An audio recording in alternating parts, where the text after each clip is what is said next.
د مغل خېلو په دربار پراته دي د خوشحال توره پښتنو ایښې ده. واه ډېر ښه، بالکل رښتیا ده. د مغل خېلو په دربار پراته دي د خوشحال توره پښتنو ایښې ده چې د احساس سترګې ړندې ګرځوي آینه مخې ته هغو ایښې ده. او که نه یاره بالکل. او موږ ته یې زخم په سینه راکړې تا ته یې زخه په بارخو ایښې ده. واه واه. Subscribe my YouTube channel. Press the bell icon, select all for more videos. یا یې زما کړې یا یې هیر کړې خدایا، یا مې د صبر عمر ډېر کړې خدایا. ضرورت څه وي چې معلوم شي ورته، زما په حال خو یې راتېر کړې خدایا. سلامونه خوږو ستړي مه شئ. تاسو خو خبر یئ لوی کور افغانستان کې یو او بیا هلته کامې ته راغلي یو. کامه کې ښه بلا ډېر ښه شاعران دي، خو بدقسمتي دا ده چې سار خپل روزګارونو له وځي غریبانان. او تاسو ته خو د شاعرانو د حالت پته ده څنګه ژوند کوي او په څه زاویو کې کوي. نو دلته کې زمونږ په لاس باندې ما سموده مخکې پېښور کې اجل احمدزي سره یو وخت پروامه جوړه کړې وه. نو د هغې نه پس بیا ډېرو ملګرو بیا هم غوښتنه کړې وه چې د سره نور شعرونه څنګه کله به ریکارډ شي. ما وی کو موقع داسې را برابر شو نو خامخا به دې کوو. نو اجل احمدزی را سره ناست دی، تاسو وینئ کامې ته راغلي یو. ورپسې موږ غوښتل چې دوی سره یو خپرونه جوړه کړو. تاسو را سره د کوم ځای نه ګورئ زموږ دغه خپرونه، او راځئ اجل احمدزي سره یو څو پوښتنې لرو بیا به دې نه شاعري اورو. ښه اجله یو ځل بیا خپرونه کې ستړی مه شئ، په خیر راغلی درته وایو. ډېره مننه محترم درمان صاحب، تاسو ته دغه راغلو ملګرو ته سلام او مینه، او تاسو ته هر کله وایو په خپله خاوره خپل کور ته ښه راغلی. خدای مو هر وخت راوله او خوښ یو درته چې دلته مو ګورمه. تاسو خو راغلي وئ ما ته داسې ځای ته راغلي وئ چې هغه ځای ستاسو د شان سره مناسب هم نه و، هغه ځای ستاسو د ناستې مناسب نه و، خو ستاسو د کور آباد چې هغه خړو خاورو کې له موږ سره کېناستی، هغه خړو خاورو ته موږ پسې راغلی او دغه دی دلته مو ګورمه. نو خوښ یم درته، خدای مو هر وخت راوله. څومره وخت شو اجله پېښور نه راغلی؟ تقریبا 3.5-4 کاله خو به کېږي. دلته روزګار ښه دی؟ شکر ښه دی الحمدلله. زه دلته اوس په سیلینګ کار بوخت یم، ګچ کار او په خپل مسلک کې لګیا یم الحمدلله. ستا د کتابه مسله څنګه شوه؟ اوسه پورې پاتې دی، نه دی چاپ شوی؟ نه دی چاپ شوی کتاب اوسه پورې پاتې دی. زه دغه څه ملګرو باندې غږ کومه، داسې صاحب حیثیت ملګري، شتمن ملګري زموږ سره بلا ډېره دبزوکه ملګري داسې دي چې هغه یې منډې تړلې موږ خو بیا د دغه د لاسه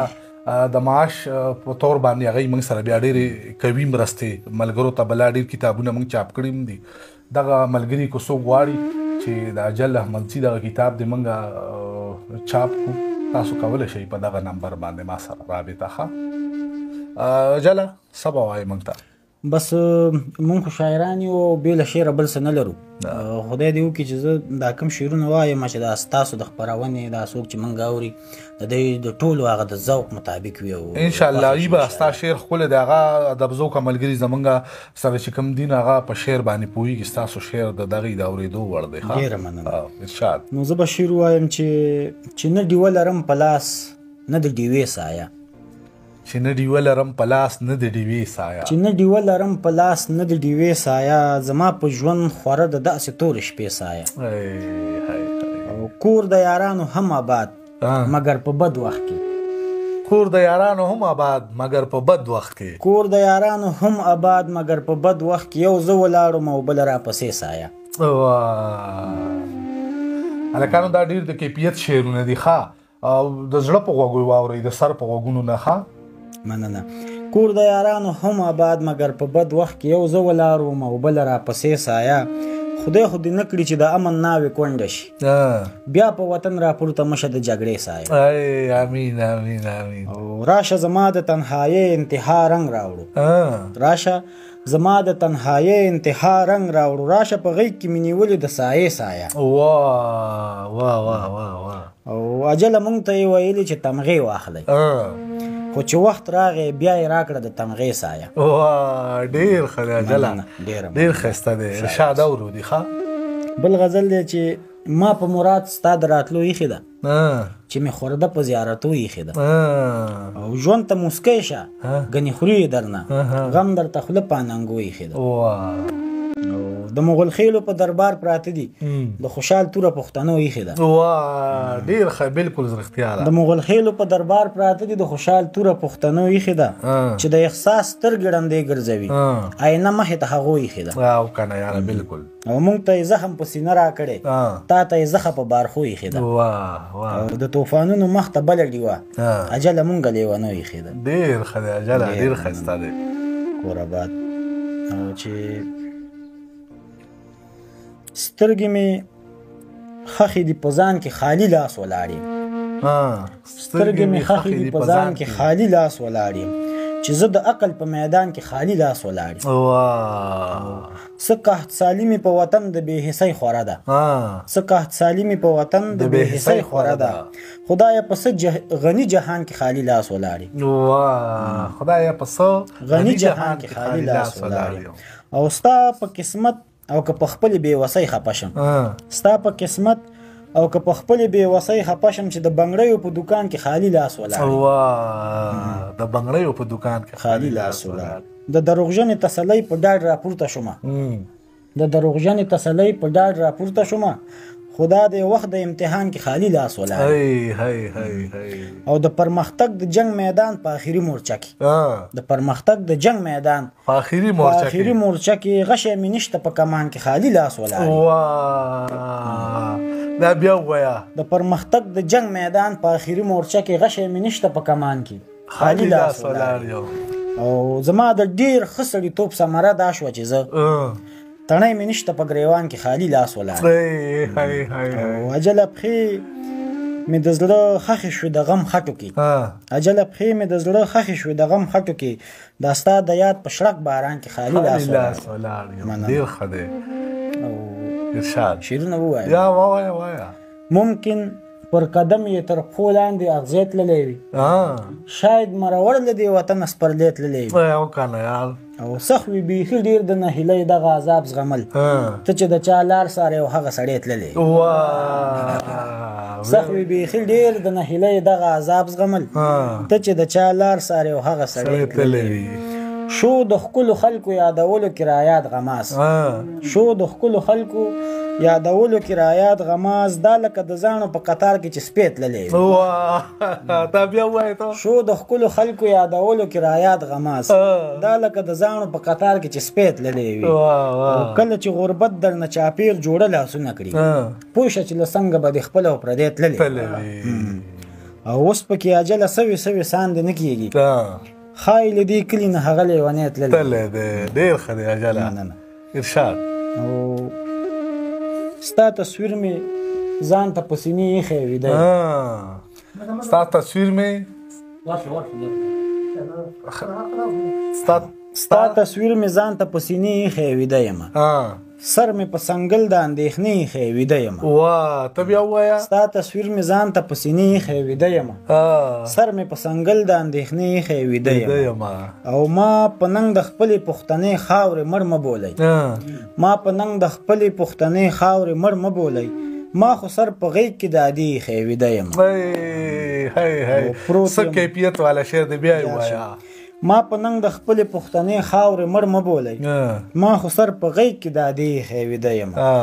او پروت یم پر پالنګ د بېننګۍ د جهالت پر خوب پروت یم پر پالنګ د بېننګۍ د جهالت پر خوب داغ مې په لمن د زمانې ایښی ویده یم اوس چاته فریاد له خوبولي بخته وکړمه سر ته مې چا ګل د یارانې ایښی ویده یم اوس چاته فریاد له خوبولي بخته وکړمه سر ته مې چا ګل د یارانې ایښی ویده یم او بندې مې تنبې په خوشفهمۍ د انتظار کړلې زړه ته مې اړم ستا د وعدې ایښی ویده یم او مات یم اجله د خپل زړه د بېوسۍ مخ ته خپل غرور مې پښو کې د هغې ایښی ویده یم شاد اورو دا مې د خپل زړه په تېروتنه خورې کړي دي خو ته مې دا مې د خپل زړه په تېروتنې خورې کړي دي خو ته مې د هر ښکلي لمنې خورې کړي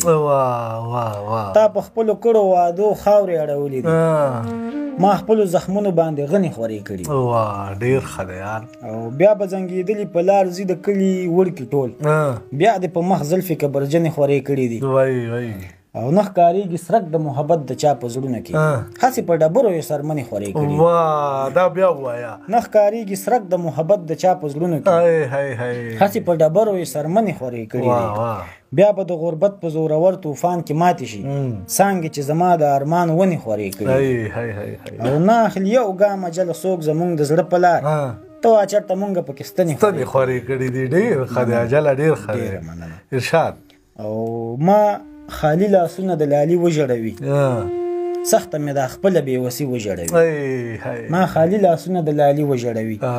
سخته مې دا خپله بېوسي وژړوي و رخلم چې څنګ کې ولاړ ګورم رقیب ګل ته نزدېکت مې د ازغي وژړوي او خپل په هر دله د اوس پسې وخي کټر مرد هغه چې ځان پسې پردي وژړوي بالکل یاره خپل په هر دله د اوس پسې وخي کټر مرد هغه چې ځان پسې پردي وژړوي او ما ته به زما ملنګي ویاړ راوبخي تا به د خپل حسن هاني وژړوي او لور مې د مکتب په ازانګې پسې کړي ویر و باداره خدای دې ستا بچي وژړوي او غږ چې د ناخوښې رشتې واورې پوښتنې بیا به د خپله خاموشي وژړوي غږ چې د ناخوښې رشتې واورې پوښتنې بیا به د خپله خاموشي وژړوي او بیا اجل پنډو کې د سفر تړلی دی ما به یې وروستی خدای په اماني وژړوي او که نه ارشاد اورو اجله زه په لوګیو د څراغ هوا ته مخ توروم دا ځل په نوي رنګ د جنگ بلا ته مخ توروم او که نه او د خپلې لوله په ځوانۍ حساب به غواړم درنه خلک که هر څه وایي زه به تا ته مخ توروم او که نه او که چېرته پیښ وخت د انصاف په مرحلې کړم نو زه چاته به سترګې توروم او چاته مخ توروم که چېرته پیښ وخت د انصاف په مرحلې کړم نو زه چاته به سترګې توروم او چاته مخ توروم او د هغه سترګو د دیدن ارمان مې داغ دی په زړه په هغه ښکلي پسې هرې خواته مخ توروم او څومره به ویاړ نور په خپل کړي جهالت کوم اجله څو به د شعور رڼا ته مخ توروم ډېر ښه دی ډېر ښه دی زړو کې هم راته ویلی شي اجله ګورې ښه دې مخکې ورځو کې فیسبوک باندې ستاسو یو غزل وایرل شو په لیکلو کې چا ملګرو ډېر خپرو ما نه اوس خیال کې نه راځي خو زه ته راته وایه نو زه به ووایم نو چې څه مخې ته راتله صحیح ده ښه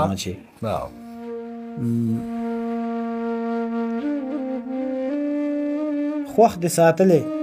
په وادو د نن سبا یم زه ته دروغجن تمثیل کوې او په رښتیا یم زه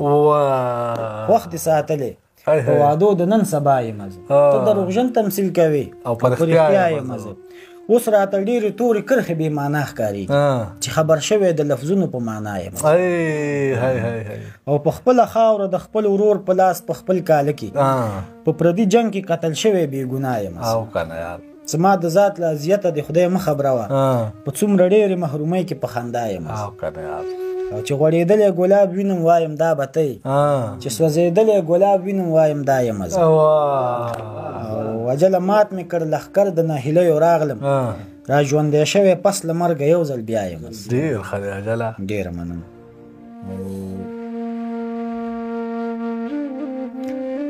نن شعرونه عجیبه کار وشو خپل ځان راته بدل ښکاري عجیبه کار وشو خپل ځان راته بدل ښکاري د دې آبادې خاریې شاته ځنګل ښکاري او هیڅ تقدس په چا کې پاتې د رشتو نشو هومره پردي خویونه کړي چې څومره خپل ښکاري او دا په جذبه د محبت باندې سرشار لیوني دار ته مسکي دي ورته ستا د زلفو ول ښکاري او چې په یو حال د وخت تېرو ته پښه نیولی نه یم د خپل امید ته رڼا ده راته تل ښکاري او ما ستا نفرت ته هم نامه د محبت ورکړي تا مې ازغي په زړه ټومبلي ما ته ګل ښکاري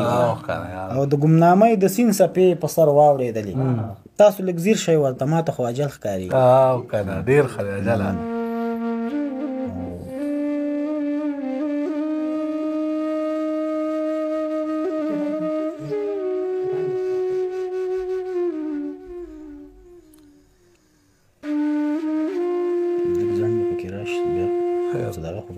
دا خیر ده څه مسله نه کوي وایه